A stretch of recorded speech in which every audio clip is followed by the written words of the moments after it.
thank the representatives of the people. I want to thank the representatives of the People's Convoy for just doing what they're doing. I don't think either Ted and I understood what or knew what we expected out of this meeting.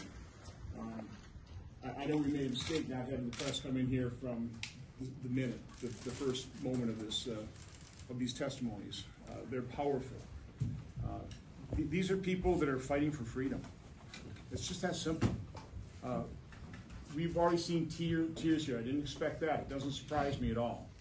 But these are powerful stories, so I want you to listen to their stories. I want you to hear why they have done this, why they have risked, in many cases, their career in this universal fight for freedom. That's what this is all about. It's very simple. It's very simple. So thank you for coming. God bless all of you for what you're doing, trying to awaken America. Ted? Well, and let me say, the men and women gathered around this table, this is America. This is who we are as a nation. You have men and women of every race and creed who are standing up for freedom, standing up for a very basic and simple principle that it ought to be your decision how to live your life. It ought to be your decision how to treat your body and what to do with your own health. And in crisis, character reveals itself. And in the age of COVID, we have seen too many petty tyrants who believe they have the power to make personal health care decisions for you, and even worse, to make health care decisions for your kids, your 5-year-old children at home. The federal government has no business telling parents they got to give a 5-year-old child a COVID vaccine. It ought to be your choice. If you choose to get the COVID vaccine, God bless you. That's your choice. You can make that choice. I'm glad that choice is available to you. But if you choose not to, that's your choice also. You know, 2 years ago when this pandemic started, we had lots of politicians giving speeches about heroes. You heard about the heroes. You heard about as everything was shut down. And let me say, shutting everything down was idiotic.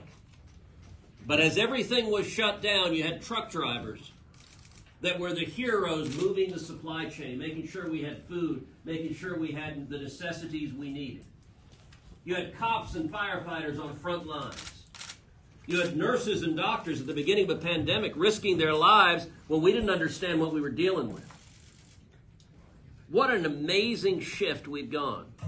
2 years later, there are politicians from local mayors all the way up to the President of the United States who are saying, fire the cops and firefighters. Fire the soldiers and sailors and airmen and Marines who are defending our country.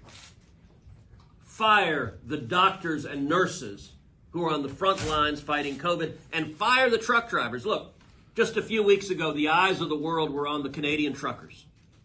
That convoy to our neighbor up north was powerful, and they spoke out for freedom. The People's Convoy continues that legacy. And I got to tell you, there are a whole lot of politicians in this building that aren't listening.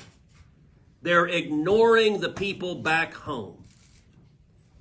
And every elected official, from the local mayor and the county commissioner, all the way up to the President of the United States, it's time to listen, and it's time to defend people's freedom. And so I want to thank you for telling your stories. Your stories are powerful.